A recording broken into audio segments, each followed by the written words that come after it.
जब से सरकार द्वारा संसद का 5 दिन का विशेष सत्र बुलाने की खबर आई है, तभी से राजनीति के गलियारों में कई मुद्दे छाए हुए हैं। कुछ मुद्दे तो ऐसे हैं कि जिन पर विपक्ष और राजनीति के जानकार बस अनुमान लगा रहे हैं।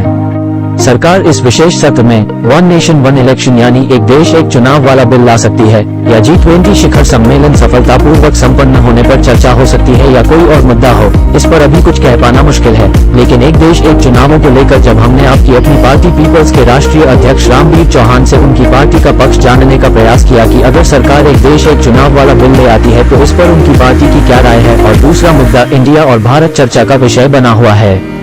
ये क्या है? इन मुद्दों पर अगर सरकार बिल लाती है या कोई कानून बनाने की बात आती है। जब इसके बारे में आपकी अपनी पार्टी पीपल्स के अध्यक्ष से हमारे संवाददाता ने बात की तो सुनिए उन्होंने क्या कहा।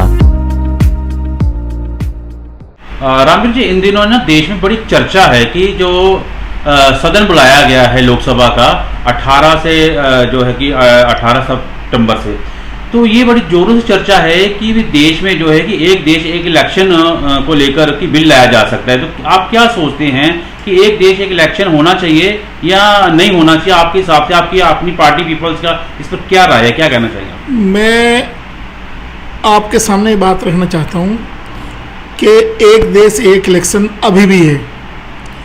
अगर इस देश में केंद्र की सरकार के लिए इलेक्शन होता है तो लोकसभा का चुनाव किया जाता है, और लोकसभा का एक ही तो चुनाव होता है, एक ही देश का चुनाव है वो। आप उसको अगर इलेक्शन कमीशन एक दिन में नहीं करवाने में कामयाब है तो टुकड़े टुकड़े में लोकसभा का चुनाव कराता है। अभी भी एक देश एक चुनाव है, एक देश एक चुनाव, एक राज्य एक चुनाव। विधानसभा का जब चुनाव होता है किसी राज्य का, एक राज्य में एक ही चुनाव होता है। अगर किसी की डेथ हो जाए, किसी विधायक का रिजाइन हो जाए, कोई प्रेसिडेंट इस तरह के सर्कमस्टांसेस क्रिएट हो जाए, तो कोई सीट पे अगर कोई किसी की डेथ हुई है या कोई रिजाइन करके चला गया है तो उस पर बाई इलेक्शन होता है। तो अभी भी तो एक देश एक इलेक्शन है। ये कौन सी नई थ्योरी लाना चाहते हैं? ये एक देश एक इलेक्शन नहीं, ये चाहते हैं एक देश के साथ साथ जो भारत के राज्य हैं उनका चुनाव भी एक साथ हो। अब ये कॉन्स्टिट्यूशनल मैंडेट नहीं है कि राज्यों में कई बार असेंबली क्या होती है बीच में डिसोल्व हो जाएंगी। ये सिस्टम बाद में भी बना रहेगा। एक देश एक चुनाव इस देश में संभव नहीं है। और ऐसे सिस्टम जब भी हमारे यहाँ चुनाव आयोग ने कहीं भी पूरे देश में कोई ऐसा प्रपोजल केंद्र सरकार के पास नहीं भेजा कि हमें इसके लिए इनकन्वीनियंस है और हम चुनाव एक साथ चाहते हैं।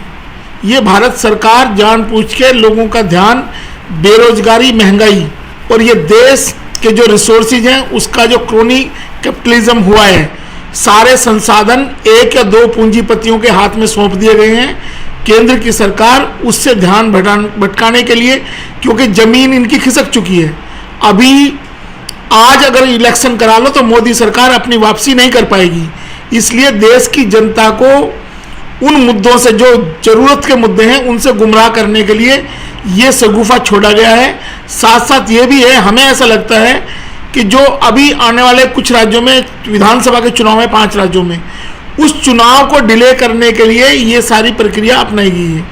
केंद्र सरकार नहीं चाहती है कि हम सत्ता से चले, क्योंकि जो व्यवहार इन्होंने विपक्ष के नेताओं के साथ किया है, आज ऐसा लगता है कि पूरी केंद्र सरकार, और केंद्र सरकार में कौन है, सिर्फ 2 लोगों के अलावा किसी को लोग जानते नहीं है, मोदी और अमित शाह। ऐसा लगता है कि ये दोनों इतने भयभीत हैं सत्ता जाने की वजह से कि ऐसा ना हो कि जो व्यवहार इन्होंने किया विपक्ष के नेताओं के साथ उससे भी ज्यादा बदतर, और कुछ कमियां इनके बीच में हैं, कुछ भ्रष्टाचार इनका है, वो सारा भ्रष्टाचार एक्सपोज होगा जो इन्होंने किया है। अगर ये लोगों के 30 साल पुराने मुकदमे खोल सकते हैं तो मोदी जी भी तैयार हैं। 2002 का जो दंगों का मुकदमा है वो भी दोबारा खुल सकता है इनका।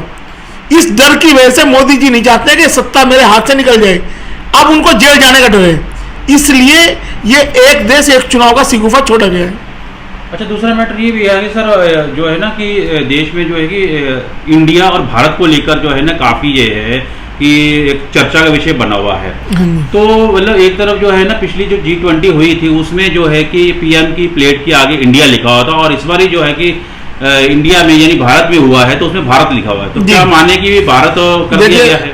इंडियन कॉन्स्टिट्यूशन जो भारतीय संविधान है उसमें क्लियर कट लिखा हुआ है India that is Bharat. India और भारत एक ही चीज है, ये कोई अलग चीज नहीं है, ना भाजपा कुछ अलग करने जा रही है, ये तो ऑलरेडी इन एग्जिस्टेंस है। भारत भी एग्जिस्टेंस में है, इंडिया भी एग्जिस्टेंस में है।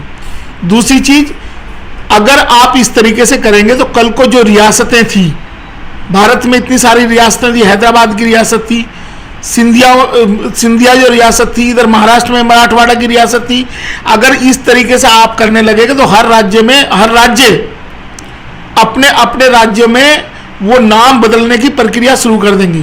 ये देश के विखंडन की तरफ लेके जा रहे हैं। जिस तरह का शब्दावली इस्तेमाल करने की कोशिश की जा रही है, ये इस देश को विखंडित करने की मानसिकता है, जिसको इस देश की जनता को मुंहतोड़ जवाब देना पड़ेगा। अब देखने वाली बात यह होगी कि 18 सितंबर से सरकार द्वारा बुलाए गए विशेष सत्र के दौरान क्या होता है।